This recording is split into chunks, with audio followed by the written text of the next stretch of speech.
नमस्कार, आप देख रहे हैं प्रदेश का नंबर 1 और सबसे भरोसेमंद news channel India news Haryana. आपके साथ मैं हूं प्रिया। ये करते हैं हरियाणा विशेष की शुरुआत।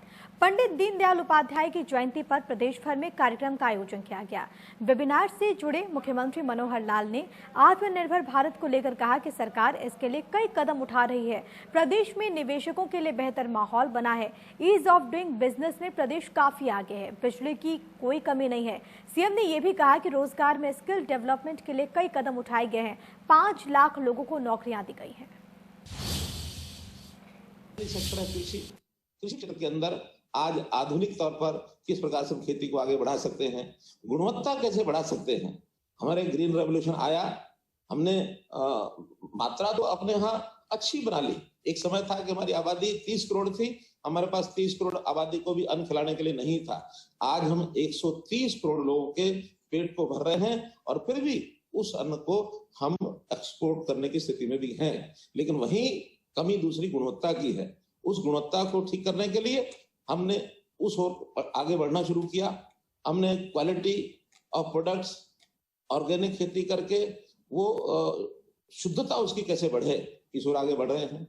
जहां तक उद्योग का विषय है, उद्योग में भी आज हम बहुत सी चीजें अपने आप बनाने लग गए हैं। फिर भी उद्योग में बड़ा विषय है हमारा, जो स्टेक होल्डर है वो चाहे उद्योगपति और चाहे वहां वर्कर है। उद्योगपति का निवेश, उसकी क्षमता कैसे बढ़े, हमारी बैंकिंग की व्यवस्थाएं कैसे अच्छी हो, इंफ्रास्ट्रक्चर कैसे अच्छा हो, और फिर वर्कफोर्स के लिए जो काम करने वाला श्रमिक है, कर्मचारी है, उसका विकास कैसे हो, उसकी शिक्षा, इस पर हम ध्यान दे रहे हैं। नई शिक्षा नीति आई है, उस नई शिक्षा नीति में वो रोजगार परक शिक्षा कैसे हो, कैसे दी जाए, यानी स्कूलिंग के साथ साथ उसको स्किलिंग, इसके देने के प्रावधान हमने किए हैं। आज जो युवा पढ़ा लिखा घर में बैठा है, उसकी स्किलिंग, जैसा श्री विश्वकर्मा कौशल विश्वविद्यालय का जो चर्चा की, राज नेहरू जी इसके वाइस चांसलर है, इसकी कल्पना हमने की कि हमारा युवक शिक्षक बैठा है घर में, लेकिन वो करना कुछ नहीं जानता, उसके पास हुनर नहीं है। तो उसको हुनर देना, तो हमको केंद्रीय जो स्किल डेवलपमेंट का जो प्रोग्राम चला, उस स्किल डेवलपमेंट प्रोग्राम में केवल मिशन तक सीमित ना रह करके हमने उसको यूनिवर्सिटी के माध्यम से चीजों को और आगे बढ़ाया जाए। उद्योग जगत का उसके साथ हमने संबंध बनाया, उनके साथ एमओयूज किए। आज 150 के लगभग उद्योग ऐसे हैं जहां हमारे विश्वकर्मा कौशल विश्वविद्यालय और जो हमारा स्किल डेवलपमेंट डिपार्टमेंट है, उनके एमओयूज हुए हैं, ताकि उसमें से हजारों युवकों को हम स्किलिंग करा करके उनकी प्लेसमेंट वहां करा सके।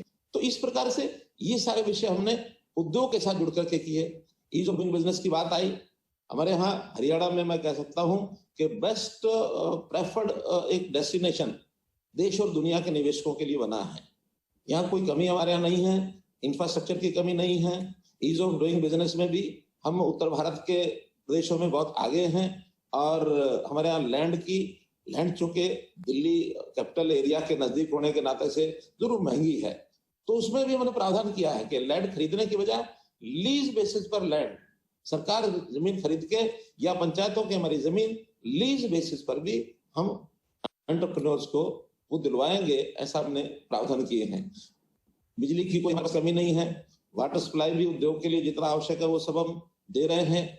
जहां तक वर्कफोर्स की बात है, इस वर्कफोर्स में यानी रोजगार युवकों को मिले, क्योंकि आखिर किसी प्रदेश की एक जिम्मेदारी होती है, दायित्व होता है कि वहां के युवकों को रोजगार मिले।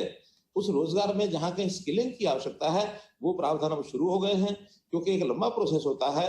अभी 2 साल इसमें हुए हैं, काफी हमने इसमें काफी कुछ किया है, लेकिन और गुंजाइश है इसमें रहेंगे।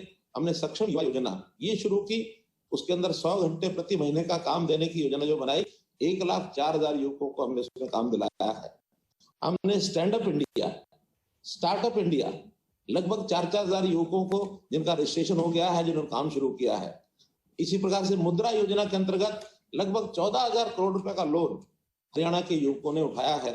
आखिर लोन उठाया है तो कहना कि कुछ ना किसी उद्योग के नाते, लघु उद्योग, छोटा एमएसएमई कुछ शुरू करेंगे तो उसमें से हमारे इस उद्योग को सपोर्टिव एक फैक्टर मिलेगा।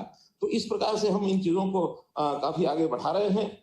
समाज के, पूरे समाज के लिए भी जो हमारा चिंतन है, उस चिंतन में कि अगर उसकी शिक्षा, स्वास्थ्य, सुरक्षा, स्वावलंबन और स्वाभिमान, 5S हम लेकर के चल रहे हैं।